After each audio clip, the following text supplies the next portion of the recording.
Professor Gautam Basu. Gautam দা, কেমন আছো? খুব ভালো আছি। তুমি কেমন আছো? খুব ভালো। তো আজকে আমি প্রথম বোস ইনস্টিটিউটের কোনো প্রফেসরকে ইন্টারভিউ করছি। প্রশ্নগুলো একটু সাদামাটা বা একটু সাধারণ হতে পারে, কিন্তু জানতে চাই আমার মানসিকতা নিয়ে প্রশ্নগুলো করছি আমি। প্রথমে তুমি বলো, এই বিজ্ঞান, এটার সাথে আমরা এই সমস্ত কথাবার্তাগুলো শুনি, মানে মেটা সায়েন্স, সিউডো সায়েন্স, এরকম অনেকগুলো আছে। এই ডিফারেন্সটা কি, মানে সায়েন্স অ্যান্ড দিস থিংস? দেখো, সায়েন্স বলতে সাধারণত ভারতবর্ষে যারা বিজ্ঞান চর্চা করে না, এমনকি যারা বিজ্ঞান চর্চা করে, তারা মূলত যেটা বোঝে সেটা হচ্ছে বিজ্ঞানের ফসল। অর্থাৎ আমরা নিউটনের স্কুলে সবাই বাধ্যতামূলক বিজ্ঞান পড়তে হয়। আমরা পড়ি নিউটনের দ্বিতীয় সূত্র, আমরা মুখস্থ করি force is equal to mass into acceleration. এইটাই মানুষে বিজ্ঞান বলে মনে করে। বা রসায়নে পড়ি কি করে হাইড্রোজেন সালফাইড গ্যাস বানাতে হবে, অমুকের সঙ্গে অমুক মেশাও, বয়েল, ফোটাও, তারপরে পাতন করো। কিন্তু এটা ঠিক বিজ্ঞান নয়, এটা হলো বিজ্ঞানের ফসল। বিজ্ঞান হচ্ছে একদল মানুষ প্রকৃতি, প্রকৃতির যে পরিবেশে আমরা থাকি সেই প্রকৃতিকে বোঝার জন্য নানা রকম প্রশ্ন করে, এবং সেই প্রশ্নের উত্তর দেওয়ার জন্য পর্যবেক্ষণ আসে। পর্যবেক্ষণ মানে একজনের নয়, বহুজনের, বারবার। সেই পর্যবেক্ষণ থেকে যেটা বোঝা যায় সেটা বোঝার জন্য তার যে অন্তর্নিহিত একটা সূত্র আছে সেই সূত্রটা বোঝানোর, বার করার চেষ্টা করে। অর্থাৎ পর্যবেক্ষণ, পরীক্ষণ, সেখান থেকে একটা সূত্র, হাইপোথেসিস, সেখান থেকে সূত্র। আর বিজ্ঞান কখনো সত্য বলতে পারে না, বিজ্ঞান কখনো বলতে পারে না এটা ঠিক, বিজ্ঞান শুধু বলতে পারে এটা ভুল। তো আবার বলি, বিজ্ঞান ইজ এ প্রসেস। যেমন মানুষ ছবি আঁকে, শিল্প করে, বিজ্ঞান হলো একটা প্রসেস। যে বিজ্ঞানকে আমরা জানি সেটা কিন্তু খুব একটা পুরনো নয়, সেটা 500-600 বছর আগে শুরু হয়েছিল আরব দেশে। ইসলামিক যে বিজ্ঞান, সেখান থেকে আধুনিক বিজ্ঞানের সূত্র। তারপরে ইউরোপে যে সাইন্টিফিক রেভলিউশন হয়, ইত্যাদি ইত্যাদি, সেখান থেকে মানে বিজ্ঞান বলতে এইটা।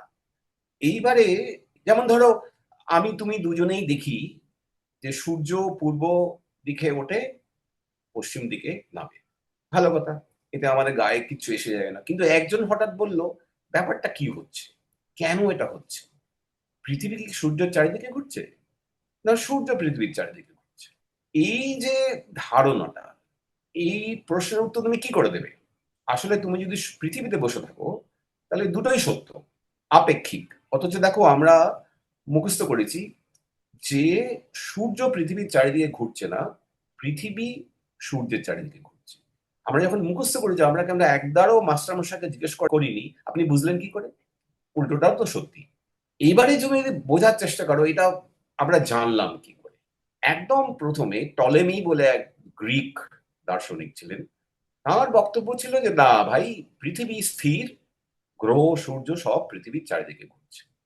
এটা প্রায় ধরো 200 এডিতে। তারপরে প্রায় 1000 বছরের বেশি পরে কোপার্নিকাস বলে এক ভদ্রলোক, তিনি বললেন না ভাই, সূর্য ভেতরে, চারিদিকে সবাই ঘুরছে। কিভাবে ঘুরছে? বৃত্তাকারে ঘুরছে। কিন্তু আসলে কিন্তু বৃত্তাকারে ঘুরছে না, আসলে ঘুরছে ডিমের মতন একটা বক্রাকারে, মানে ইলিপস মতন। সেটা কিন্তু পরে জানা গেল কেপলার। এবং শুধু তাই নয়, শেষ অবধি এটা যে সত্যি এটা পরীক্ষণ করে দেখালেন গ্যালিলিও, তখন টেলিস্কোপ বানালেন। আমি বলছি না কিভাবে এটা প্রমাণ হয়, কিন্তু যখন স্কুলে বিজ্ঞান পড়ানো হয় তখন কিন্তু কখনোই বলা হয় না যে ভাই এটা কিন্তু ধর্ম নয়, যে এটাই সত্য, আমি বইয়ে লেখা আছে এটাকে মুখস্থ করো, পরীক্ষা যদি ভুল লেখো। কেউ যদি প্রশ্ন করে মাস্টার মশাইকে যে স্যার কি করে বুঝলেন, এমনও তো হতে পারে যে উল্টোটা হচ্ছে, মাস্টারমশাই রেগে যাবে। বা ধরো আমরা সবাই বাধ্যতামূলক ভাবে বিজ্ঞান পড়ার সময় হাইড্রোজেনের অ্যাটমের মডেল পড়েছিলাম, যে একদম মধ্যিখানে একটা পজিটিভ চার্জ, তাকে বলে প্রোটন, তার চারিদিকে ইলেকট্রন বনবন করে ঘুরছে, বনবন করে ঘুরছে, ঘুরেই যাচ্ছে, ঘুরেই যাচ্ছে। এটা আমরা মুখস্থ করেছিলাম। আমি গ্রামে, পশ্চিমবঙ্গের গ্রামে গিয়ে বাচ্চাদের সঙ্গে কাজ করি, আমি জিজ্ঞেস করি, এই তোর কি মনে হয় রে, ইলেকট্রনটা কি ঘুরছে বনবন করে? কিছু লোক ছেলে বলে হ্যাঁ স্যার, কিছু ছেলে বলে জানি না মানে কি হচ্ছে, আর কিছু মেয়ে বলে বা ছেলে মেয়ে বলে না স্যার। যে হ্যাঁ বলেছে তাকে আমি জিজ্ঞেস করি তুই জানলি কি করে, তুই দেখেছিস? যে না বলছে তাকে বলছি তুই জানলি কি করে, তুই দেখেছিস ঘুরছে না? তাহলে প্রশ্নটা হচ্ছে যে এরা কিন্তু কেউ মাস্টারমশাইকে জিজ্ঞেস করেনি, স্যার আপনি কি দেখেছেন ইলেকট্রন ঘুরছে? মাস্টারমশাই রেগে যাবে। এইটা বুঝতে গেলে তোমাকে বুঝতে হবে যে ওই যে হাইড্রোজেনের চিত্রকল্প আমরা পড়ি, সেটার নাম হলো মডেল। যিনি দিয়েছিলেন নিলস বোর, তিনিও জানতেন এটা ঠিক নয়। কেননা একটা চার্জড কণা ইলেকট্রন যদি তার যদি ত্বরণ হয়, অ্যাক্সিলারেট করে, যদি ঘোরে তার মানে ত্বরণ হচ্ছে, সে এনার্জির বা শক্তি তার থেকে বেরিয়ে যাবে এবং আস্তে আস্তে সে কিন্তু বন বন করে ঘুরতে ঘুরতে ভেতরে পড়ে যাবে। আমি ডিটেলসে যাচ্ছি না, কিন্তু ওই মডেল দিয়ে কিছু হাইড্রোজেন গ্যাসের কিছু বর্ণালী বোঝানো সক্ষম হয়েছিল। সেই জন্য সেই মডেলটা ঠিক। পরে যখন দেখা গেল যে সেটা আরো জটিল অণুর বর্ণালী বোঝাতে পারছে না, তখন সেটা ভুল হলো। এইভাবেই বিজ্ঞান এগোয়, অর্থাৎ পরীক্ষণ করতে হবে, তোমাকে অবজার্ভ করতে হবে, মডেল বানাতে হবে, এবং মডেলের উদ্দেশ্য হচ্ছে এমন একটা কমন সূত্র বার করা যেটা দিয়ে শুধু সেইটা নয় আরো অনেক কিছু কাজ বোঝানো যাবে এবং ভবিষ্যতে কি হতে পারে সেটাও হবে। এবারে সিউডো সায়েন্স আর মেটা সায়েন্স। মেটা সায়েন্স হচ্ছে science of science. Meta science actually শব্দটা খারাপ নয়। মেটা সায়েন্স মানে হচ্ছে বিজ্ঞানের বিজ্ঞান, বিজ্ঞান কি করে হয় তার বিজ্ঞান। সিউডো সায়েন্স হচ্ছে যে কোনো মানুষ বেঁচে থাকার জন্য আমাদের অনেক কিছু করতে হয়। কি করতে হয়?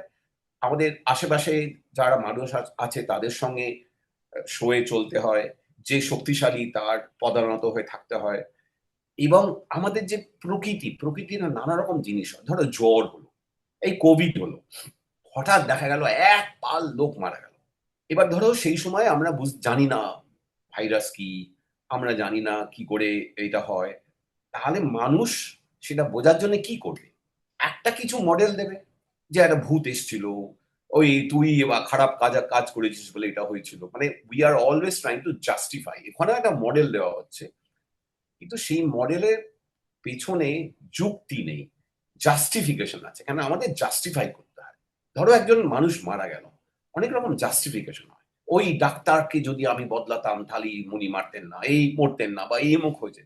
সো আমার মনে হয় যে কুসংস্কার থেকেই আসে সিউডো সায়েন্স। কিন্তু সংস্কারটা কিন্তু মানুষের, আমাদের যে সংস্কৃতি তার অঙ্গ। কখনো কখনো সেটা হয়, সবসময় কিন্তু সংস্কার থাকবেই। ধরো গ্রামে গেলে, বাংলার গ্রামে সাপে কামড়েছে, তার মা সে কি করবে? সে তো তার সন্তানকে বাঁচাতে চায়। সে তখন একটা ওঝার কাছে যাবে। তুমি তাকে গিয়ে বললে আমি শহর থেকে এসেছি, এগুলো কুসংস্কার অমুক তমুক। কিন্তু সে কেন ওঝার কাছে যাচ্ছে? তার কারণ ওই গ্রামে একটা হাসপাতাল নেই যেখানে অ্যান্টিভেনম পাওয়া যায়। ওই গ্রামে কোনো ডাক্তার নেই। ওই গ্রামে সরকার থেকে কোনো প্রচার নেই যে এরকম সাপ আছে, ভয় পাবেন না, যদি সাপ কাটে ইমিডিয়েটলি হাসপাতালে আসবেন, 24 ঘন্টা একটা ইমার্জেন্সি রুম আছে, অ্যান্টিভেনম আছে। কেন অ্যান্টিভেনম নেই? কেননা গ্রামে অ্যান্টিভেনম রাখতে গেলে তোমার রেফ্রিজারেটর রাখবে, রেফ্রিজারেটর নেই যেটা 24 ঘন্টা চলবে। ডাক্তার রাখতে হবে, কেউ গ্রামে ডাক্তারি করতে যাবে না। মানে আমি কি বলার চেষ্টা করছি, ওঝার কাছে যাওয়াটা নিশ্চয়ই কুসংস্কার, কিন্তু ওইটা এসেছিল যে সময়, সেই সময় আধুনিক বিজ্ঞান আসেনি, এখনো আধুনিক বিজ্ঞান পৌঁছয়নি।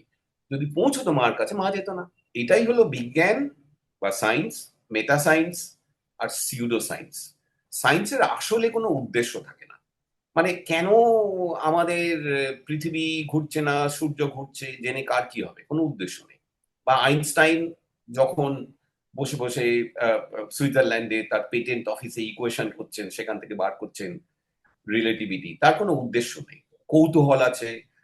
এইবারে কি হয়েছে, আধুনিক কালে ভোগবাদ এসে গেছে, তখন সব বিজ্ঞান এখন এর উদ্দেশ্য আছে। আমি যদি একটা বিজ্ঞান করি, লোকে বলবে কেন করছিস, এটা করে কি হবে? আমি তখন মিথ্যে মিথ্যে বলি এটা করে ক্যান্সারের ওষুধ বেরোবে। আমি জানি আমার কাজ থেকে ক্যান্সারের ওষুধ বেরোতেও পারে, মানে ক্যান্সারের ওষুধ যদি বেরোয় তার 0.01% হয়তো অবদান থাকবে আমার কাছে। আমি যদি সেটা বলি তাহলে হবে না। অর্থাৎ প্রযুক্তি, এখন আমরা সাধারণ মানুষ যখন বলে বিজ্ঞানের ভবিষ্যৎ কি, সে বিজ্ঞানের ভবিষ্যৎ জানতে চাইছে না, সে জানতে চাইছে প্রযুক্তির ভবিষ্যৎ কি, যেটা আমার চোখে পড়বে, যেটা আমি দেখতে পাবো, যেটা আমি ব্যবহার করতে পাবো। আর কি মোবাইল ফোন লাগবে না? তাহলে কি একটা চিপ আমার মাথায় ঢুকে যাবে, সেই আমি মনে মনে কল্পনা করব, তাহলেই কি আমি অস্ট্রেলিয়া কারোর সঙ্গে কথা বলতে পারবো? এইটাই মানুষের কাছে, সাধারণ মানুষের কাছে বিজ্ঞান। কিন্তু এটা বিজ্ঞান নয়, এটা ইঞ্জিনিয়ারিং, এটা প্রযুক্তি।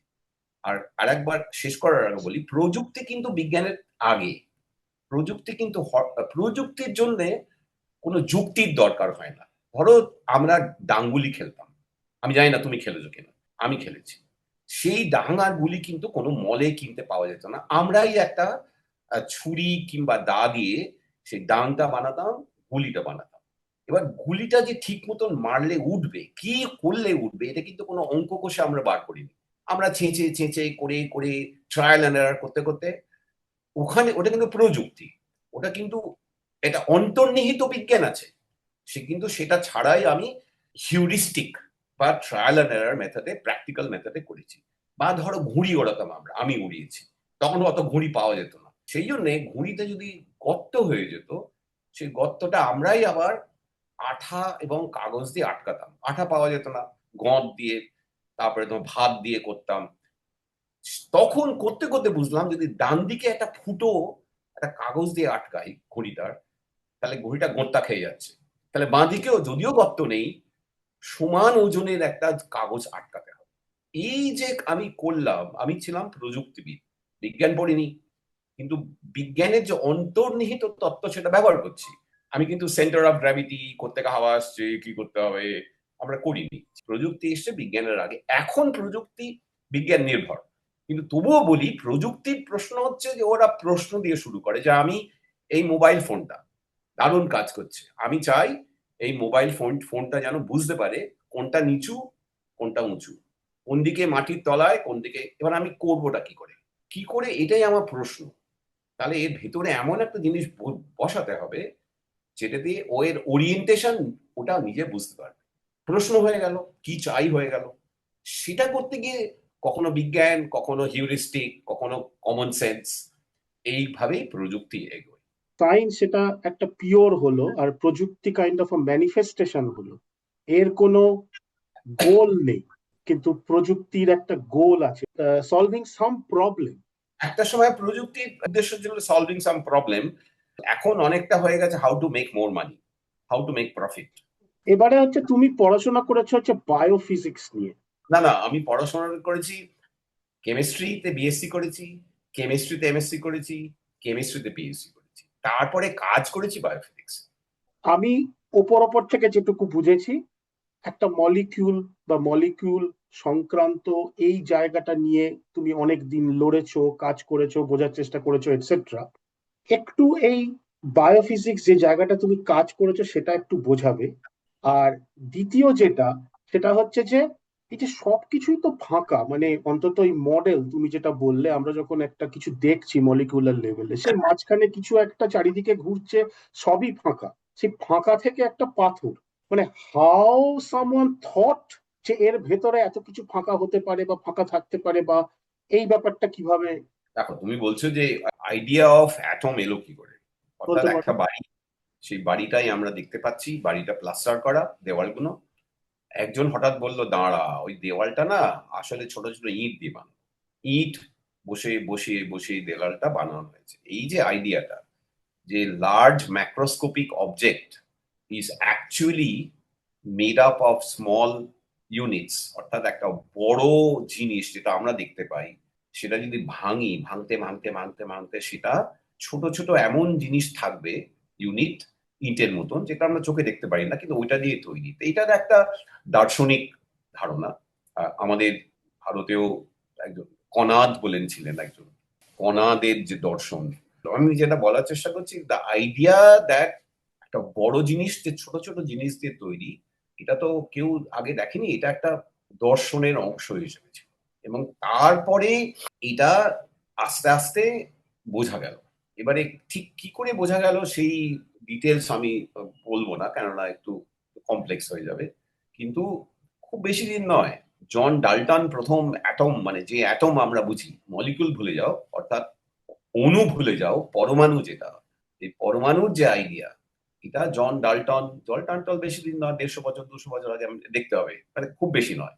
তার মানে 200 বছর আগে আমরা জানতামই না, আমরা আইডিয়া ছিল একটা অ্যাটম আছে। তারপরে এই যে পদার্থবিদ্যার যে একটা বিপ্লব ঘটে 1800 সালের শেষের দিক থেকে 1900, এই সময়টা, এই 100 বছর পর পর পর পর ধরো, আজকে শুধু কণা নয়, তুমি শুধু পার্টিকেল বলছো, তুমি এই যে অণু পরমাণু বলছো, শুধু অণু পরমাণু নয়, অণু পরমাণু এবং তার সঙ্গে শক্তি। শক্তি মানে হচ্ছে ইলেকট্রোম্যাগনেটিক রেডিয়েশন। এই যে আমি হঠাৎ আমার বুকে ব্যথা হলো, ডাক্তার বললো গিয়ে এক্স রে করার, এই এক্স রেটা এলো কবে? কবে থেকে আমরা জানলাম এক্স রে? বা ধরো আমার কারোর ক্যান্সার হয়েছে, তার রেডিয়েশন থেরাপি হচ্ছে, তার মানে সেখানে রেডিও অ্যাক্টিভিটি যাচ্ছে। বা ধরো মহিলা, তার বাচ্চা হবে, তার প্রবলেম হচ্ছে, ডাক্তার বললো আপনি একটা ইউএসজি করুন। ইউএসজি মানে হলো সাউন্ড আলট্রাসোনোগ্রাফি, অর্থাৎ এগুলো তো শক্তি, যে কখনো নানা ধরনের, কখনো সাউন্ড দিয়ে হচ্ছে, কখনো এক্স রে দিয়ে হচ্ছে, কখনো রেডিয়েশন দিয়ে হচ্ছে, অর্থাৎ পার্টিকেল, অর্থাৎ পরমাণু, আর তার সঙ্গে যে তার থেকে যে শক্তি বিকিরণ হয়।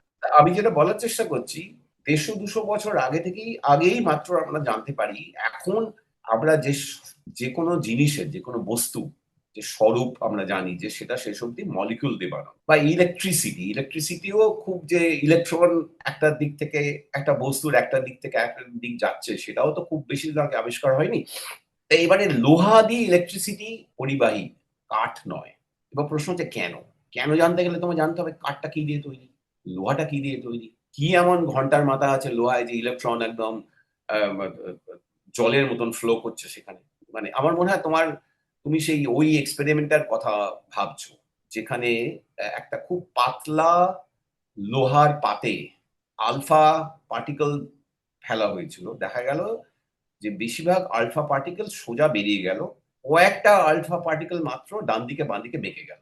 তার মানে ওই খুব পাতলা লোহা, সোনার পাত মোটামুটি ফাঁকা, ভেতর দিয়ে বেরিয়ে যাচ্ছে।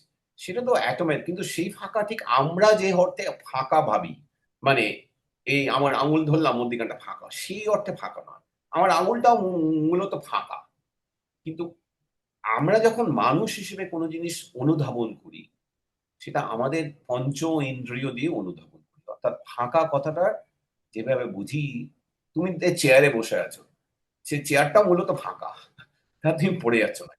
ওই চেয়ারটা এমন জিনিস দিয়ে বানানো, যে এমন অণু দিয়ে, মানে প্রবাবলি একটা পলিমার দিয়ে বানানো। পলিমার মানে একটা লম্বা অণু, সেই অণুটার উপর বসে আছে, ফাঁকা আছে, তুমি বসছো, একটা চাপ পড়ছে, কিন্তু পুরোটা ভেঙে যাচ্ছে না। খুব পাতলা হলে তুমি ভেতরে পড়ে যাবে। এবং আরেকটা জিনিস তোমাকে বলি, যদি বিজ্ঞানের কথাই বলো, অণু পরমাণু ভুলে যাও, আজকে অনেকেই পৃথিবীতে বা অবগত নয় যে মাত্র 4 রকমের বল আছে। একটা হচ্ছে গ্র্যাভিটি, সেটা সাধারণত কোনো মলিকুলে কাজ করে না। একটা একটাকে বলে স্ট্রং ফোর্স, একটাকে বলে উইক ফোর্স। এই দুটো বল, স্ট্রং আর উইক, শুধু নিউক্লিয়াসে কাজ করে। তাহলে বাকি পড়ে রইল একটা, সেটা হলো ইলেকট্রোম্যাগনেটিক। যত ইন্টারাকশন আমরা দেখি, এই যে তুমি আমাকে দেখতে পাচ্ছ, মানে স্ক্রিনে, বিকজ অফ ইলেকট্রোম্যাগনেটিজম।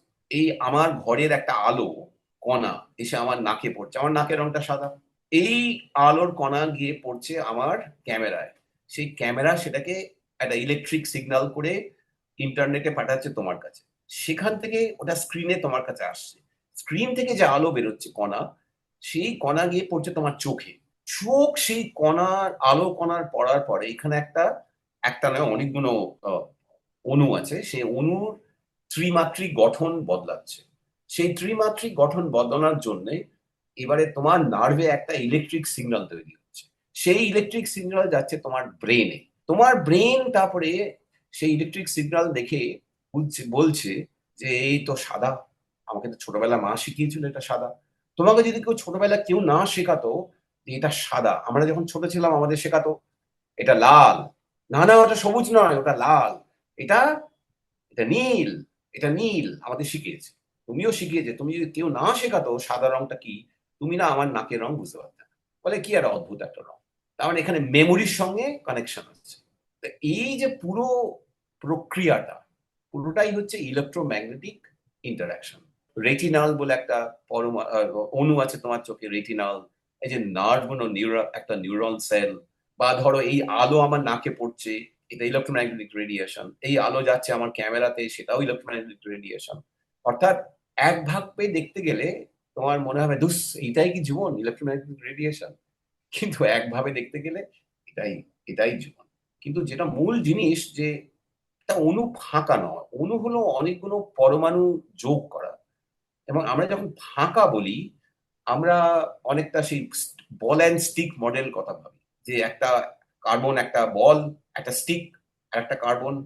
কিন্তু আসলে তো আর নয়। কোয়ান্টাম মেকানিক্স, যেটা এখন এই মুহূর্তে বর্তমান মডেল যেটা দিয়ে আমরা বুঝতে পারি আমাদের পৃথিবী, সেখানেও বলছে ঠিক এটা ঠিক বল অ্যান্ড স্টিক নয়, ওখানে একটা ডিস্ট্রিবিউশন আছে। মূল কথা হচ্ছে এই মুহূর্তে যেটা আমরা এখন জানি, যে ম্যাক্রোস্কোপিক ওয়ার্ল্ড, অর্থাৎ বড় জিনিস যেটা আমরা চোখে দেখতে পারি, যেটা হাত দিয়ে আমরা অনুভব করতে পারি, সবই কিন্তু ছোট ছোট অণু দিয়ে বানানো। এবং তুমি বায়োফিজিক্স এর কথা বলো, আমি যদি এর সঙ্গে যোগ করি, বায়োফিজিক্স কিছুই নয়। বায়োফিজিক্স হচ্ছে এই যে জীবন বিজ্ঞান, একটা বায়োলজি। এই যে বললাম তুমি চোখে দেখতে পাচ্ছ, বা ধরো তোমার মগজে যখন একটা সংকেত যাচ্ছে, তুমি বুঝতে পারছো যে এটাই হচ্ছে লাল রং বা নীল রং। যারা সাধারণত জীবন বিজ্ঞান যেভাবে এগিয়েছিল, জীবন বিজ্ঞান ছিল মূলত বর্ণনা বা বিবরণ, বর্ণনামূলক বিজ্ঞান। যে ভাই এই হলো ব্যাঙ, তুই কাট, এখানে লিভার আছে, এটা এই আছে, এই গাছের এই নাম। বর্ণনামূলক। তার কারণ জীবন বিজ্ঞান এত জটিল যে ফিজিক্সের মতন একদম কোয়ান্টিটেটিভ বোঝা অসম্ভব। কিন্তু যেটা হয়েছে, ফিজিক্সের উত্তরণের পরে গত শতাব্দীর মাঝামাঝি থেকে জীবন বিজ্ঞানের উত্তরণ হলো। অর্থাৎ এবার আমরা জীবন বিজ্ঞানটাকে পারমাণবিক স্তরে বোঝার শুরু করলাম। অর্থাৎ আমি এত রোগা কেন, তুমি আমার মতো রোগা নও কেন। এবার হয়তো দেখবে তোমার বাড়ি, তোমার বাবা মা, কাকা জ্যাঠা, পিসি, মাসি, মামা, এরা মোটামুটি মোটা ছিল। আমি বলছি না তুমি মোটা। আমি হয়তো দেখবো আমারও কিছু রোগা ছিল। তার মানে প্রশ্ন আসছে কি করে? যেটা আমরা জানি এখন, সেটা হচ্ছে এটা জেনেটিক। জেনেটিক মানে কি? জিন। জিন মানে কি?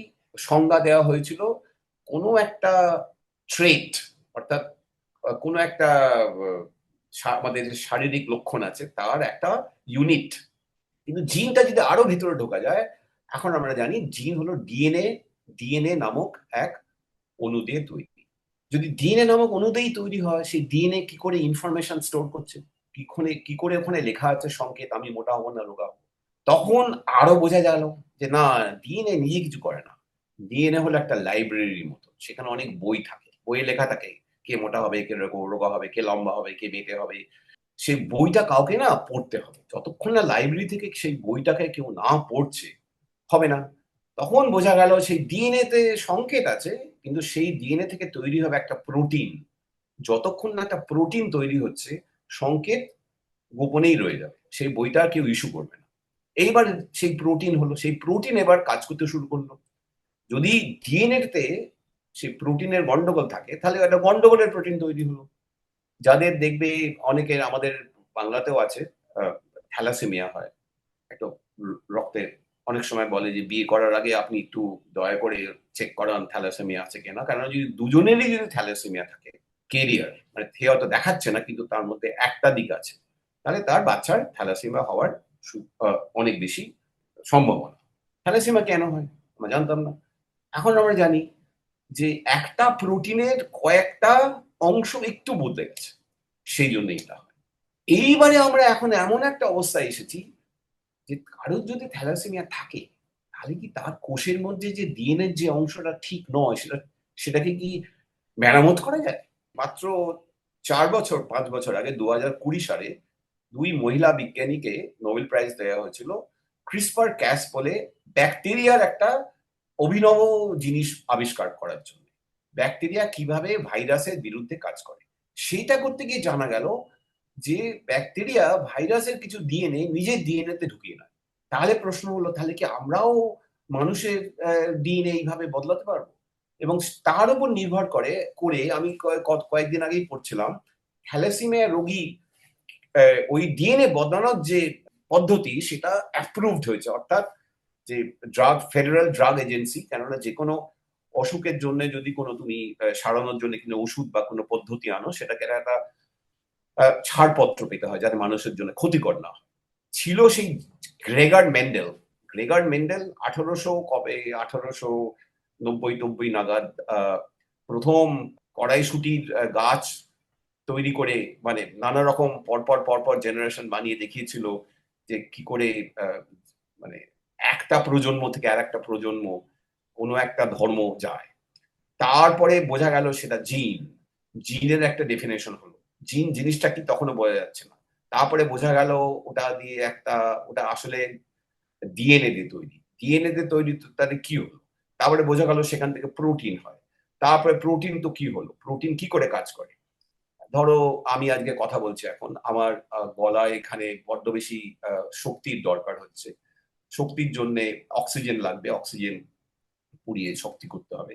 তো আমার ফুসফুস থেকে হিমোগ্লোবিন বলে একটা প্রোটিন তার কাঁধে অক্সিজেন অণু বসিয়ে রক্তবাহী শিরা উপশিরা দিয়ে বইছে, সে গিয়ে আমার গলায় এখানে অক্সিজেন নামিয়ে দিচ্ছে। তার মানে ওই ওই যে প্রোটিন হিমোগ্লোবিন, তার কাজ শুধু ফুসফুস থেকে অক্সিজেন নেওয়া নয়, তাকে সেটাও বুঝতে হবে কোথায় অক্সিজেনের দরকার, সেখানে ঠিক সে যেন নামিয়ে দেয়। শুধু নামিয়ে দেয় না, সেখানে যে কার্বন ডাইঅক্সাইড তৈরি হচ্ছে সেটাও তার কাঁধে করে নিয়ে এসে আবার ফুসফুসে নিয়ে আসা। এবারে কোনো কারণে তার মানে হিমোগ্লোবিন একটা প্রোটিন, সেটা তৈরি হয় একটা জিন থেকে।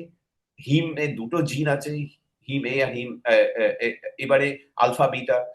এই প্রোটিনটা যদি কোনো কারণে কাজ করতে না পারে, তাহলেই একটা অসুখ হবে। তুমি অস্ট্রেলিয়া বসে আছো প্রায় সি লেভেলে, তুমি যদি হঠাৎ করে এক্ষুনি প্লেনে করে চলে যাও লাদাখ 14,000 ফুট ওপরে, তুমি না নিঃশ্বাস নিতে পারবে না। তাহলে তুমি সুস্থ এখন অস্ট্রেলিয়াতে, কিন্তু যদি ইমিডিয়েটলি তোমাকে কেউ লাদাখে নিয়ে যায়, তুমি আর নিঃশ্বাস নিতে পারবে, তোমার 3-4 দিন লাগবে এটা এই করতে, অ্যাকাস্টাম। কিন্তু যারা লাদাখে থাকে তাদের কোনো অসুবিধা হচ্ছে না। তুমি দেখবে তাদের হয়তো হয়তো নয়, সত্যি কিছু কিছু অণু বদলে গেছে। একে বলে এভলিউশন। বদলে গিয়ে এমন ভাবে বদলে গেছে যে তাদের আর কোনো অসুবিধা হচ্ছে না, কম অক্সিজেনও তাদের কোনো অসুবিধা হচ্ছে না। অর্থাৎ বায়োফিজিক্স কি না বলেই আমি বলি যে বায়োফিজিক্স এর একটা উদ্দেশ্য হচ্ছে বায়োলজি বোঝা, পদার্থবিদ্যা অর্থাৎ ফিজিক্স, রসায়ন বা কেমিস্ট্রি, অঙ্ক বা ম্যাথামেটিক্স, এবং এখন কম্পিউটার সায়েন্স, সব ব্যবহার করে কি করে একটা বায়োলজিক্যাল সিস্টেম কি করে কাজ করে বা কি করে কাজ করে না, এটা এটা বোঝা। এখানে কেমিস্ট্রি আছে, ফিজিক্স আছে, ফিজিক্স বেশি আছে, ম্যাথামেটিক্স আছে, কিন্তু উদ্দেশ্য একটাই, যে বায়োলজি আবিষ্কার করা উদ্দেশ্য আবিষ্কার হয়ে গেছে, কিন্তু এটা কেন হচ্ছে আণবিক স্তরে। এবার আণবিক স্তরে যেহেতু অণু দেখা যায় না চোখে, সেই জন্য অণুকে দেখতে গেলে আমাদের নানা রকম ইংরেজিতে বলে স্পেকট্রোস্কোপি করতে হয়, অর্থাৎ আলো, আল্ট্রাভায়োলেট আলো বলো, এক্স রে বলো, ইলেকট্রন বিম বলো, সেটা দিয়ে সেই মেটেরিয়ালটা, সেই জিনিসটার উপর ফেলতে হয়। সেখান থেকে সেই আলোর যে রূপ বদলায়, সেখান থেকে বোঝার চেষ্টা করা হয় যে অণুর রূপটা কি কি হচ্ছে। তো এই যে ফিজিক্যাল টেকনিক স্পেকট্রোস্কোপি, বা ধরো আজকে মানুষ যখন শরীর খারাপ হয়, অনেকে যায় এখন এমআরআই করাতে। এমআরআই করানোর ফুল ফর্ম হলো ম্যাগনেটিক রেজোনেন্স ইমেজিং। একটা ইমেজিং করা যেটা ম্যাগনেট ব্যবহার করা হয়। খুব বিশাল ম্যাগনেট থাকে, তার মধ্যে একজন মানুষকে ঢুকিয়ে দেওয়া হয়, তারপরে তার উপর রেডিও ফ্রিকোয়েন্সি দেওয়া হয়, সেখান থেকে অনেক কিছু মাপা হয়, বোঝা যায় যে দেহের কোথায় কি হয়েছে। এটা কিন্তু শুরু হয়েছিল রসায়নে, সেটা বলে এনএমআর, নিউক্লিয়ার ম্যাগনেটিক রেজোনেন্স।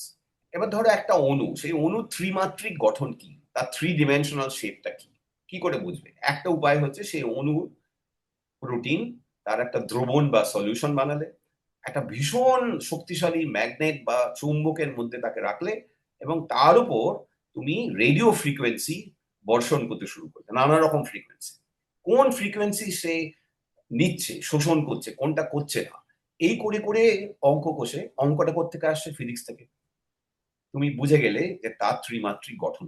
যেই মুহূর্তে ত্রিমাত্রিক গঠন বেরিয়ে গেল, তখন সেটা যারা জীবন বিজ্ঞান করে তারা সেটা ব্যবহার, আচ্ছা এটা এরকম দেখতে, তার মানে এই কাজটা এই, কিন্তু এটা যে এরকম দেখতে সেটা বার করলো শেষ অব্দি ফিজিসিস্টরা।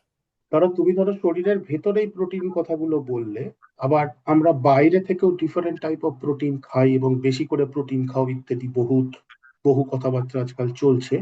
এবং সেইখানে তোমার অল্টারনেটিভ প্রোটিন নিয়েও অনেক কথা আসছে, যে plant based or lab based or lab grown, even trying to find protein we can have from insects also. এই জায়গাটা নিয়ে একটু কিছু বলো। এর উত্তর খুব সোজা। যে প্রোটিন আমরা খাই সেই প্রোটিন আমাদের পেটে গিয়ে ভেঙে যায় ছোট ছোট টুকরে।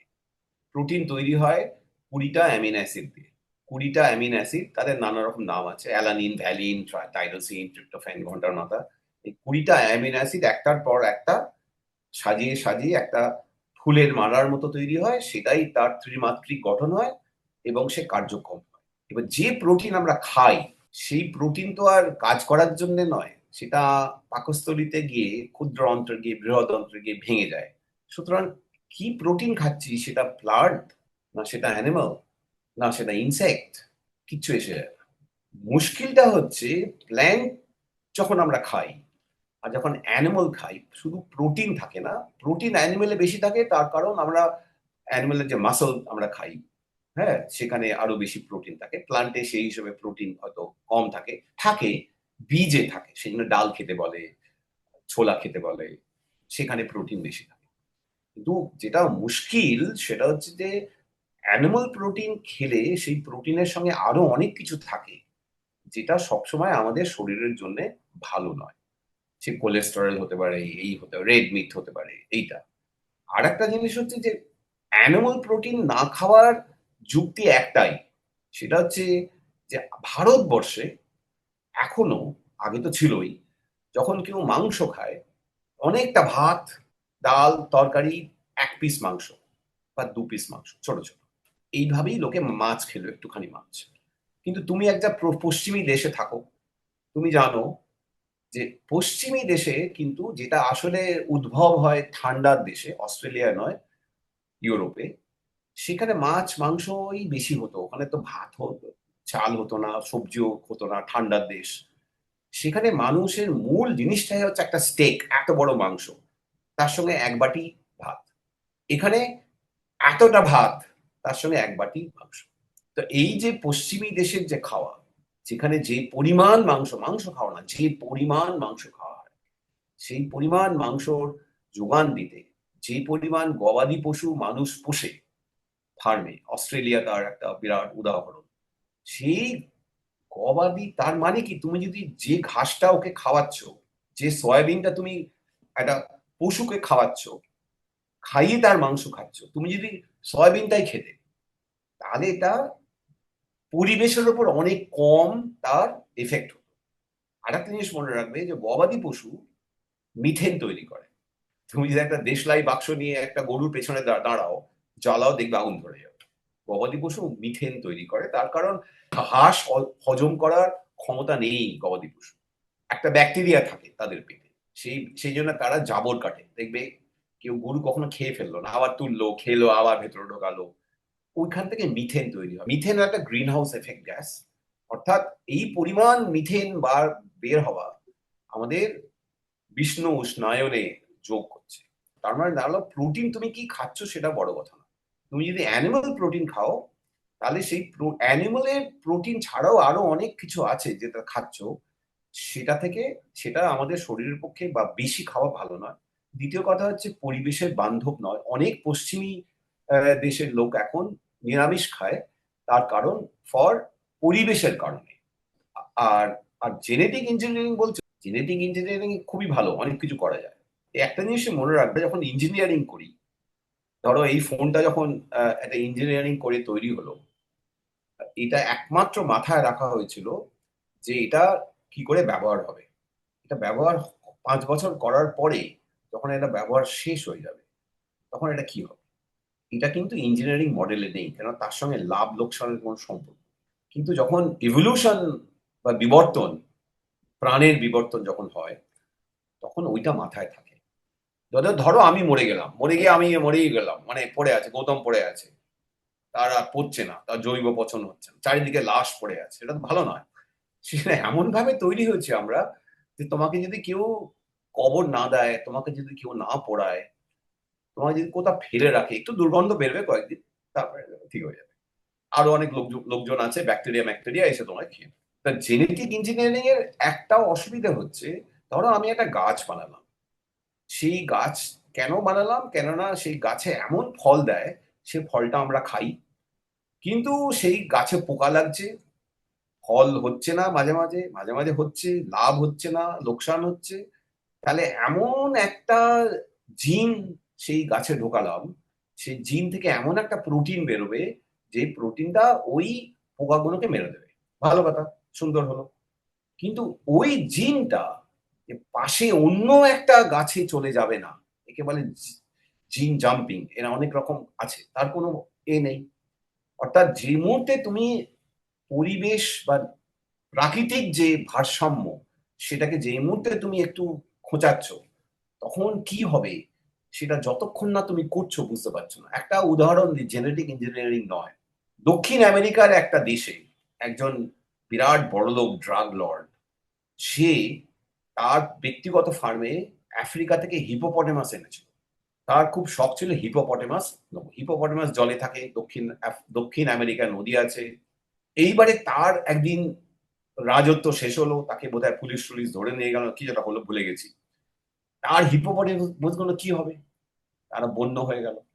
এবারে এমন বন্য হয়ে গেল সেই হিপোপটেমাস গুলো, ওই কোন দেশটা, কলম্বিয়া না কোথা ভুলে যাচ্ছে, দেখতে হবে। তারা ওখানকার যে পরিবেশ, ওখানকার যে জন্তু জানোয়ার, ওখানকার যে ভারসাম্য, সেটাকে পুরো নষ্ট করে দিয়েছে। অর্থাৎ হঠাৎ যদি তুমি একটা ইকুইলিব্রিয়ামে একটা নতুন জিনিস আনো, হয়তো কিছুদিন খুব ভালো চলবে, কিন্তু তার লং টার্ম এফেক্ট সেই ইকুইলিব্রিয়ামের উপর কি হবে সেটা বলা অসম্ভব। এটাই হলো মূলত যারা জেনেটিক ইঞ্জিনিয়ারিং এর বিরুদ্ধে, এটা তাদেরই মত। যারা একটু আহ, একটু কুসংস্কারগ্রত কিন্তু বিরুদ্ধে, তারা বলে ওটা খাবেন না, ওটাতে কোনো পুষ্টি নেই। পুষ্টি সব একই আছে, ওটাতে স্বাদ নেই, ওইগুলো ঠিক আছে। আসল জিনিস তা না, আসল জিনিস আরো বড়। যে একটা প্রাকৃতিক পরিবেশ যেখানে একটা ভারসাম্য আছে, সেখানে হঠাৎ করে তুমি যদি, যেমন এই মুহূর্তে জেনেটিক ইঞ্জিনিয়ারিং ভুলে যাও, এআই, এআই হঠাৎ এসে উপস্থিত হয়েছে। বা ধরো অস্ট্রেলিয়াতে হঠাৎ সরকার বলছে 16 বছরের বাচ্চারা অবধি কেউ সোশ্যাল মিডিয়া ব্যবহার করবে না, এরকম একটা কথা হচ্ছে। বা নিউজিল্যান্ডে, ভুলে গেছি কোথায় হচ্ছে, কেন হচ্ছে। তো দারুণ জায়গা না, সোশ্যাল মিডিয়া দারুণ, অসুবিধাটা কি হচ্ছে? অসুবিধা এটাই হচ্ছে যে হঠাৎ আকাশ থেকে পড়েছে সোশ্যাল মিডিয়া। সোশ্যাল মিডিয়া তৈরি হয়েছে এটার ভালো দিকগুলো করার জন্য, কিন্তু এর যে কি নেগেটিভ দিক থাকতে পারে সেটা কেউ ভাবিনি, কেন তার সঙ্গে লাভের কোনো সম্পর্ক নেই। ঠিক যেভাবে সোশ্যাল মিডিয়া থেকে ব্যান করার চেষ্টা হচ্ছে কিছুদিন জন্য, এআই এরও অনেক রকম রুল ব্যান করা হওয়া উচিত। এবং জেনেটিক ইঞ্জিনিয়ারিং সাপোর্ট করে কে? বড় বড় কোম্পানিগুলো, মনসান্টো। তুমি সত্যি মনে করো মনসান্টোর খুব দুঃখ হচ্ছে মানুষ খেতে পাবে না বলে? মনসান্টোর একটাই উদ্দেশ্য, কি করে দারুণ লাভ করব, এমন আলু বিক্রি করব যে আলু থেকে নতুন আলু হবে না। যতবার সে আলু চাষি নতুন আলু করবে, তাকে আবার আলু কিনতে হবে আমার কাছ থেকে। যারা সাধারণত আলু চাষ করে তারা আলু রেখে দেয়, সেখান থেকে আবার আলু হয়। শুধু বিজ্ঞান নয়, এখানে বিজ্ঞান, সমাজ, লাভ, ভোগবাদ মিলেমিশে ঘেঁটে হয়ে গেছে। তুমি যেরকম জেনেটিক ইঞ্জিনিয়ারিং বললে এবং ওই জিন জাম্পিং যেটা বললে, এরকমও তো একটা কথা সাইমালটেনিয়াসলি শোনা যাচ্ছে যে এই জেনেটিক্যালি টুইকড বা জেনেটিক ইঞ্জিনিয়ার যে খাবারগুলো হয়তো আমরা খাচ্ছি, সেগুলো আমরা আদৌ হজম করতে পারছি কিনা বা পারবো কিনা, বা এর আফটার ইফেক্ট গুলো আমরা অনেকে জানতে পারছি না। আমার মনে হয়, আমি আমি এক্সপার্ট নই, আমি বিশেষজ্ঞ নই, কিন্তু আমার মনে হয় ওইটা কারণ নয়। আসল কারণ, ধরো জেনেটিক ইঞ্জিনিয়ারিং কি হয়, তুমি একটা, যেটা আমি বললাম, তুমি একটা গাছ নিলে, সেই গাছের একটা বা দুটো বা তিনটে জিন বদলে দিলে ওই ডিএনএ, ওই জায়গায় কেন বদলালে হয়, সেটা পোকামাকড়ের বিরুদ্ধে কাজ করতে পারে, অথবা তার ফলন অনেক, এমন আম করলে সেটা শীতকালেও আম হয়, এত কিছু গুলিয়ে দিলে তুমি তো খাবে আমটা। চান্স খুব কম যে গরমকালের আম আর শীতকালের আম আলাদা, হয়তো টেস্ট আলাদা হবে, কি হবে, বা ধরো আমি পশ্চিমী দেশে আমেরিকা ছিলাম বহুদিন, সেখানে দেখবে ভালো আম পাওয়া যায় না। কেন পাওয়া যায় না? তার কারণ ভালো আম বেশি দিন থাকে না, তার শেলফ লাইফ খুব কম। কিন্তু শেলফ লাইফ যদি খুব কম হয় তাহলে তো বিক্রি হবে না। তাহলে এমন আম বানাও যেটা শেলফ লাইফ মানে পড়ছেই না, তুমি আর রাখা আছে, রাখাই তো আছে, রাখাই তো আছে, রাখাই তো আছে। এবং মনে রেখো জেনেটিক ইঞ্জিনিয়ারিং কিন্তু সবসময় বিজ্ঞান জিন ইঞ্জিনিয়ারিং করে না। আমাদের যে ট্র্যাডিশনাল ব্রিডার হয়, ব্রিড করে যারা, তারা জানে না জিন কাকে বলে। পৃথিবীতে যত কুকুর আছে, বেঁটে কুকুর, লম্বা কুকুর, ফর্সা কুকুর, কালো কুকুর, রাগী কুকুর, শান্ত কুকুর, সব কিন্তু একটা জাতি থেকেই শুরু হয়েছিল, ডগ ব্রিডার। ওরা বললো আমরা এমন কুকুর চাই যেটা খুব ছোট হবে। দুটো কুকুর নিল, 12টা বাচ্চা হলো, যেটা সবচেয়ে ছোট সেটাকে রাখলো, বাকিগুলো মেরে ফেললো। আবার সেই ছোটটাকে দিয়ে করলে এই ব্রিডিং করে, এই ব্রিডিংও এক ধরনের জেনেটিক সিলেকশন। ওই আম যেটা আমেরিকাতে আমি দেখেছিলাম সেটা মনে হয় ব্রিড করেই হয়েছিল। আমি কি বলছি, জেনেটিক ইঞ্জিনিয়ারিং হলো হঠাৎ বেশি বুঝে ইন্টারফেয়ার করা। আর জেনেটিক যারা ব্রিডার তারা একদিনে করে না, তারা মাসের পর মাস, দিনের পর দিন। এবং যারা জেনেটিক ব্রিডিং করে তারা চাষি হয়, তারা গাছ নিয়ে কাজ করে, তারা গাছের সঙ্গে কথা বলে, তারা বোঝে। যেমন জিম করবেট যখন শিকারী ছিল, শুধু শিকারী ছিল না, সে জঙ্গল বুঝতো। ঠিক তেমনি যে ব্রিডার, ক্লায়েন্ট ব্রিডারই হোক, ডগ ব্রিডারই হোক, তার না কুকুরের সঙ্গে তাকে বসবাস করতে হয়, সে গাছের সঙ্গে বসবাস করে। আর যখন জেনেটিক ইঞ্জিনিয়ারিং এখন যেটা হচ্ছে সেটা একটা বড় ইন্টারন্যাশনাল কোম্পানির ল্যাবরেটরিতে 4জন বিজ্ঞানী ল্যাব কোট পরে জিন ঢোকাচ্ছে। তারা কখনো মাঠে নামেনি, তারা কখনো চাষ করে না, তারা কখনো প্রকৃতির সঙ্গে তাদের কোনো সম্পর্ক নেই। তো এই যে সম্পর্কটা চলে যাওয়া, আমার মনে হয় এটাই সবচেয়ে, এটা করা উচিত নয়। কেন আমাদের জিজ্ঞেস করা উচিত আমাদের উদ্দেশ্যটা কি। আমাদের উদ্দেশ্য যদি হয় যে এত লোক খেতে পায় না তাদের খাওয়ানো, তাহলে তো অমর্ত্য সেনের কথা শুনতে হয়।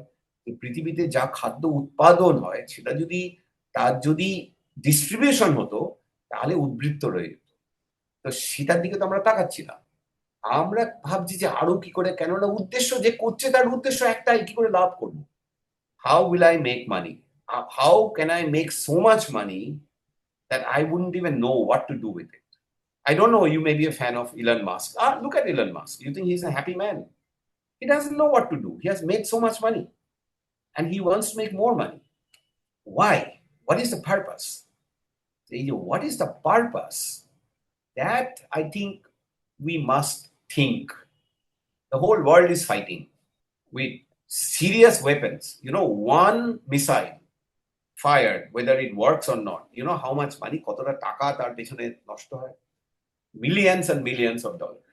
তাহলে প্রশ্ন হচ্ছে, তাহলে আমরা আরো মিসাইল বানাবো কেন? যে মিসাইল গুলো এখন ব্যবহার হয়ে গেছে ইরানে, যে মিসাইল গুলো ব্যবহার হয়ে গেছে ইউক্রেনে, আরো মিসাইল বানাবো। তার মানে টাকা আছে। দেখো আজকে আমার 65 বছর বয়স, আমি কদিন আছি, 5 বছর, 10 বছর, 15 বছর, 20 বছর। যদি 20 বছরের পরেও থাকি, নড়তে চড়তে পারবো না। আমি বিষ্ণু উষ্ণায়ন বিগিনিংটা দেখছি, কিন্তু ওটা আমাকে এফেক্ট করবে না। কিন্তু যার আজকে 15 বছর বয়স, তাদের জন্য বিষ্ণু উষ্ণায়ন ইজ এ রিয়েলিটি। আর policy maker seriously thinking about it? No, they don't care, they actually don't believe. Some of them are deniers. এই যে ডিনায়াল, এই লোকগুলো তো অপরাধী, এদের তো জেলে ভরা উচিত। Anybody who is a denial, তুমি করো আর না করো, তুমি যদি ডিনাই করো বিষ্ণু উষ্ণায়ন হচ্ছে না, তার তো জেলে ভরা উচিত। আমার মনে হয় যে বিজ্ঞানের উদ্দেশ্যটা বদলে গেছে। এখন প্রযুক্তি, এখন লাভ, টেকনোলজি, এবং এআই হওয়ার পরে যেটা হবে, এবং অনেকেই বলছেন স্পেশালিস্টরা, যে বড়লোক আরো বড়লোক হয়ে যাবে। এবং অনেক দেশ এখন ভাবছে যে এআই আসার জন্য ওরা একটা ভাতা শুরু করবে, মিনিমাল বেঁচে থাকার, মানে বেঁচে থাকার জন্য ন্যূনতম যে টাকা দরকার সেটা সবাই পাবে, কেননা চাকরি থাকবে না। এবার প্রশ্ন হচ্ছে, চাকরি যদি না থাকে, মানুষের যদি কাজ না থাকে, তখন কি হবে? শুধু টাকা দিয়ে হবে না, সবারই তো একটা ইনভলভমেন্ট দরকার। কি হবে তুমি জানো? পশ্চিমবঙ্গে এসে দেখো কি হচ্ছে, বা ভারতবর্ষে অনেক শুধু পশ্চিমবঙ্গ নয়, সব জায়গাতেই বেকার লোক বসে আছে, আড্ডা মারছে, বদমাইশি বুদ্ধি আসছে, এইসব চলছে। জীবনের কারণটা কি, মানে উদ্দেশ্যটা কি? উদ্দেশ্য আসলে কিছুই নেই, কিন্তু আমাদের একটা উদ্দেশ্য বানাতে হবে যাতে অ্যাটলিস্ট মারপিট করে না না না থাকে। ক্লোনিং নিয়ে একটু কিছু বলো তো। মানে এই ক্লোনিং নিয়ে অন্তত বাইরের দিকে আমরা যেরকম এআই নিয়ে ব্যাপারটা অনেক ভীতিজনক হ্যাঁ, একটা হিসাব দেখছি। ক্লোন মানে হলো আইডেন্টিক্যাল কপি। ধরো তোমার আজকে তোমার হার্টের কি অবস্থা, ঠিক আছে? তোমার হ্যাঁ, হার্ট ঠিকই ঠিক আছে। আছে? হ্যাঁ, ঠিক আছে। তোমার আমার বয়স কত? আমি 49। 49। আরো 10 বছর পরে বা 11 বছর পরে তুমি যখন 60 হবে, হয়তো দেখবে একটা ভালভের না একটা অসুবিধা আছে। যদি খুব সিরিয়াস অসুবিধা হয়, আর তোমার কাছে যদি খুব সিরিয়াস টাকা থাকে, এবং তুমি যে দেশের আছো সেই দেশে যদি খুব সিরিয়াস প্রযুক্তি থাকে, তাহলে একটা ভাল্ব বদলে দেবে। যে ভাল্বটা কাজ করছে না, বদলে দেবে। কি দিয়ে বদলাবে? এখন অনেক সময় শুয়োরের পিগ হার্ট ভাল্ব দিয়ে বদলায়। এমন যদি করা যেত যে তোমার হার্টের ভাল্ব দিয়েই বদলাবে। কি করে? ধরো তুমি যখন প্রথম জন্মেছিলে, তুমি ছিলে একটা কোষ তোমার মায়ের ওভাম বা ডিম্বাণু। সেখানে তোমার বাবার স্পার্ম বা শুক্রাণু এসে তার ডিএনএটা ভেতরে ঢোকালো। ওই একটা কোষ থেকে তুমি হলে দুটো কোষ, দুটো থেকে চারটে, চারটে থেকে আটটা, ইত্যাদি ইত্যাদি। একটা সময় আসবে, তাকে বলে ডিফারেন্সিয়েশন। একটা কোষ বললে, "এই শোন, আমি কিন্তু হার্ট হচ্ছি, তোরা হার্ট হোস না।" আর একটা কোষ বললো, "তাই নাকি? তাহলে আমি লিভার হচ্ছি।" ঠিক আছে, তোরা মর, আমি কিন্তু চামড়া হচ্ছি। একে বলে সেল ডিফারেন্সিয়েশন। মানে আমি যেটা বলার চেষ্টা করছি, একটা সময় সব কটা কোষই একই ছিল, কোনো একটা সময় কোষগুলো স্পেশালাইজড হয়ে গেল। এইবারে ধরো তোমার যদি গায়ের চামড়া থেকে একটা কোষ আমরা নিতে পারি স্ক্রেপ করে, নিয়ে যদি তাকে বলতে পারি, "শোন, তুই না চামড়ার কোষ নস, তুই আসলে সেই আদি কোষ যে এখনো ঠিক করেনি কি হবে।" যদি করা যায়, তাহলে কি হবে? একদম সেই সেই কোষটা ছিল চামড়া, ফেরত চলে গেল। তাকে বলে স্টেম সেল। সে এখনো ঠিক করেনি কি হবে।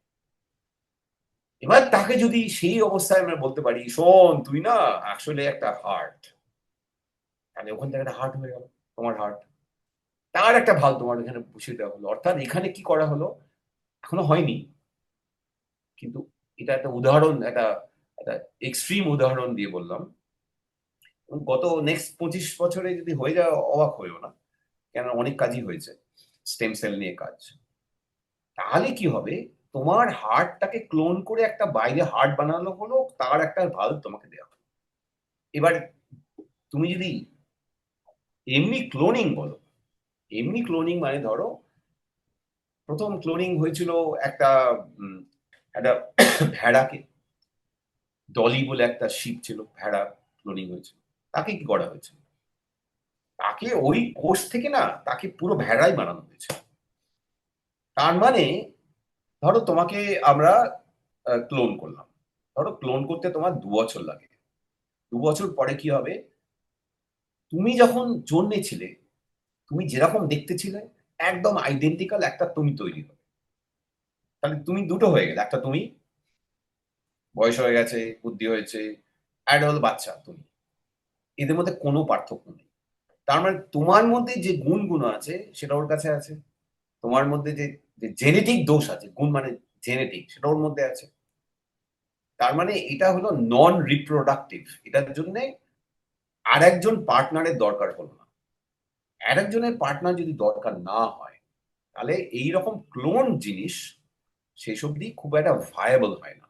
সেই জন্য আমি আবার বলি, আমি বিশেষজ্ঞ নই, কিন্তু যেটা এই মুহূর্তে দাঁড়িয়ে আছে সেটা হচ্ছে যে অর্গ্যান ক্লোন হবে তো হবে, কিন্তু হোল অর্গানিজম ক্লোন করার মুশকিলটা হচ্ছে যে তুমি তোমার একটা ক্লোন নিয়ে তুমি করবে নাকি? ঠিক যেমন একটা বাঘের পপুলেশন বা জনসংখ্যা, বাঘের সংখ্যা যদি কমে যায়, তখন তাদের জেনেটিক ডিজিজ হতে শুরু করে। ঠিক যেমন কেউ যদি নিজের ভাই বোনকে বিয়ে করে বাচ্চা তৈরি করে, সেটা সাধারণত আমরা বলি করিস না। তার কারণ ইন্টারব্রিডিং হয়, মানে যত দোষগুলো আছে সব দোষগুলো যদি একদম অন্য লোকের সঙ্গে ব্রিডিং হয় তাহলে সেটা ডাইলুটেড হয়ে নতুন জিনিস আসে, দোষগুলো অ্যাম্পলিফাই হয়ে যায়, নানা রকম জেনেটিক ডিজিজ হয়। এরকম আরো অনেক রকম জিনিস আছে, মানে ক্লোনিং যে করা যায় সেটা মানুষ করিয়ে দেখেছে। হিউম্যান ক্লোনিং হয়তো গোপনে হচ্ছে কোথাও, এখন নিয়ম নেই ইন্টারন্যাশনালে, হয়তো চীন বা কোনো দেশের যেখানে গোপনে কি কাজ হয় কেউ জানে না, হয়তো হচ্ছে। কিন্তু যেটা জরুরি জানা যে ওই স্টেম সেল, অর্থাৎ যে সেল এখনো, যে কোষ এখনো ঠিক করেনি সে কি হবে, আমাদের কোষগুলোকে সেই অবস্থায় নিয়ে যাওয়ার যে পদ্ধতি সেই নিয়ে অনেকটাই এগোনো হয়েছে। এবং সেখান থেকে আমি খুব অবাক হব না নেক্সট 10, 20, 25 বছরে যদি অর্গ্যান বানানো, হিউম্যান অর্গ্যান বানানো যায়। তো তাহলে তুমি বললে যে ভোগবাদী ব্যাপারটা যা আছে আরো বাড়ছে বা বাড়বে, ধনী আরো ধনী হবে, এবং মানে পুরোটাই কোথাও একটা বিজনেস মডেল বা মানি ইনফিউজড একটা ব্যাপার চলছে। তো এগুলোকে যদি আমি negative side of the things ধরি, দু তিনটা ভালো জিনিস কি ঘটতে পারে। একটা তুমি অর্গান বলেছো, যে অর্গান রিপ্লেসমেন্ট হয়তো অনেক ইজি হতে পারে। আর ভালো খারাপ বলা মুশকিল, আসলে ভালো খুব একটা আমি দেখছি না, সরি, দুঃখিত। দেখো, আমি একটা কথা বলি, আহ, অশোকা বিশ্ববিদ্যালয় আছে দিল্লিতে, সেখানে আমি পড়াই। সেখানে একটা ক্লাস এর একটা কোর্সের কয়েকটা লেকচার পড়িয়েছিলাম। সেটার নাম হলো ডিজিজ বায়োলজি, বা এলিং অর্গানিজমস। এবারে এই যে তুমি বললে না ভালো কেন না হার্টের এটা হতে পারে, তার মানে অ্যাজ এন ইন্ডিভিজুয়াল এককভাবে লোকে চাইছে আমি বড় লোক হব, আমি মরবো না, আমার হার্ট এইটা হবে। কিন্তু কেউ বলছে না যে আমি কিন্তু মরবই, আমার যাই হোক না কেন। কেন বলছি, তার কারণ যে কোনো রোগ বলতে কি বোঝাই আমরা? একজন রোগী যখন একজন ডাক্তারের কাছে যায়, তখন ডাক্তারের কাছে একমাত্র উপায় হচ্ছে, কাজ হচ্ছে কি করে সেই রোগীটাকে, রোগীর যে প্রবলেম হচ্ছে সেটাকে কি করে আমি ঠিক করব, তাই না? একজন রোগী যদি একজন বিজ্ঞানীর কাছে যায়, আমি একজন বিজ্ঞানী, আমি কেয়ার করি না ও মরলো কি বাঁচলো, আমি কে ভাবছি আচ্ছা ওর এই রোগটা হয়েছে, নাকের উপর সাদা রং, হ্যাঁ, তাহলে এটা কি, এটা আমার সারানোর কোনো উদ্দেশ্য নেই, এটা কি আরো লোকের হয়েছে, আচ্ছা শুধু ভারতীয়দেরই হয়, আচ্ছা এটা কি আফ্রিকানদের হয়, এটা কি আগে হয়েছিল, এই করতে করতে so what I am looking at, I don't care about an individual, and I must say nature does not care about an individual. It is quite possible that human race will disappear just like dinosaurs. যদি nature যদি care করতো তাহলে ডাইনোসররা বেঁচে নেই কেন? এত কষ্ট করে বানালো একটা বিরাট একটা জন্তু, এটা খেত, এই করতো, তাদের প্রজনন হতো, বাচ্চা হতো, এই করতো সেই করতো, সব মরে গেল, ডিসঅ্যাপিয়ার। তো এইটা আমার মনে হয় যদি বিজ্ঞান একটা জিনিস বুঝিয়ে থাকতে পারে মানুষকে, যদি সেটা বোঝে যে actually individual fate is not important, what is currently at stake is the collective fate.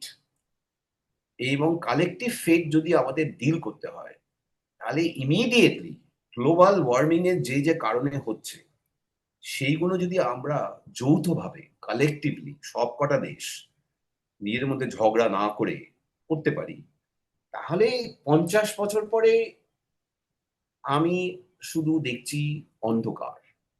এবং এটা বিজ্ঞানী বলছে। আবার বলি, প্রযুক্তি আর বিজ্ঞান আলাদা। বিজ্ঞান কিন্তু কখনো প্রযুক্তি আনে না, বিজ্ঞান বিজ্ঞান করে। প্রযুক্তি আনে কিছু মানুষ, বিশেষ করে এখন দুটো জিনিস, দুটো জায়গা প্রযুক্তি চাইছে। একটা হচ্ছে স্টেট, দেশ, দেশ বলছে ভারতকে দরকার, অস্ট্রেলিয়া বলছে আমার নিজস্ব প্লেন বানানো দরকার, আমার এইটা অস্ত্র দরকার, বিশেষ করে অস্ত্র। আর একটা হচ্ছে নাগরিকদের ওপর কি করে আমি ওদেরকে আমি কন্ট্রোল করব, এমন একটা স্পাইওয়্যার তৈরি করো। আর একটা হচ্ছে কোম্পানি, মাল্টিন্যাশনাল কোম্পানি, তারা প্রযুক্তি চায় প্রফিটের জন্য, এবং অনেক সময় প্রযুক্তি এগোয় তার যে কম্পিটিটর আর একটা কোম্পানি আগে করে ফেলবে, আমাকে করে ফেলতে হবে। অর্থাৎ প্রযুক্তি বানানোর জন্য তার যে কি ফল হতে পারে সেগুলো আমরা আর ভাবছি না। আমরা সবাই জানি যে তেল ব্যবহার করা উচিত নয়, এখন আমাদের অল্টারনেট ফিউয়েল ব্যবহার করা উচিত, কিন্তু আমাদের ইরানে এখন যুদ্ধ হচ্ছে তেলের জন্য। তো আমার মনে হয় যে global warming is something that we must deal with. এখানে এটা বড় লোক গরিব লোক সবাই এফেক্টেড হবে। জনসংখ্যা আর একটা জিনিস, নানা রকম কথা শোনা যায়, এত জনসংখ্যার কি হবে, ভারতবর্ষের এই অবস্থা। জনসংখ্যা যদি সাস্টেন করতে হয়, একই লেভেলে রাখতে হয়, তাহলে গড়ে দুজন যাদের বাচ্চা হচ্ছে তাদের গড়ে 2.1 বাচ্চা হতে হবে। এবার তোমার দুটো মেয়ে মানে তুমি আর তোমার স্ত্রী বা পার্টনার, মেয়েদের যে মা, তোমরা দুজন যখন পৃথিবী ছেড়ে চলে যাবে, দুজনের জায়গায় তোমাদের দুটি মেয়ে জায়গা নেবে। কিন্তু তোমার অনেক বন্ধু আছে যারা বিয়ে করেনি, তোমার অনেক বন্ধু আছে যারা একটা মাত্র বাচ্চা। তোমার যদি সব বন্ধুদের বিয়ে করে দুটো করে বাচ্চা হতো, তাহলে পপুলেশন এক থাকতো। তার এখন পপুলেশন কমছে কমছে, আর নানা রকম কারণ আছে। তো সুতরাং পপুলেশন যে একটা বিরাট প্রবলেম, এটা আমি মনে করি না। কেননা যে মুহূর্তে শিক্ষার প্রসার ঘটবে, বিশেষ করে মেয়েদের মধ্যে শিক্ষার প্রসার ঘটবে, সেখানেই আস্তে আস্তে পপুলেশন কমতে থাকবে। এমন একটা অবস্থা হবে তখন লোকে চিন্তায় পড়ে যাবে যে রে আমাদের কি হবে। আজকে জাপানে দেখো কি হচ্ছে, আজকে চীনে দেখো কি হচ্ছে, জোর করে একটা বাচ্চা করেছিল, এখন চীন বলছে না না আরো বাচ্চা করতে হবে। তো এই যে পপুলেশন ইঞ্জিনিয়ারিং করেছিল চীন, যে জোর করে একটা বাচ্চা, সেটা শেষ অব্দি দেখা গেল মানে ইঞ্জিনিয়ারিং করাটা না খুব মুশকিল। We need policy makers who are aware of science and other issues together. We have very poor policy makers. That is the biggest problem. I would like to see young people participate in policy making, in decisions, and decisions must be logic based. Decisions must be very broad, not individual, not what am I going to get, but what the earth is going to get. And I just want to finish by saying recently আমরা দেখলাম 4 জন নভোচারী চাঁদ ঘুরে এলো। চাঁদ থেকে ফেরত এসে একজন বলেছিল যে উপর থেকে আমি দেখলাম পৃথিবী just one little thing. If you look at the earth from a distance, it's just one beautiful circular thing. If you come down to earth, then you'll see what we are doing with it. And we must recognize that there is only one place, one planet, Earth. There is no moon or Mars. এটাই আমি বলবো। Thank you.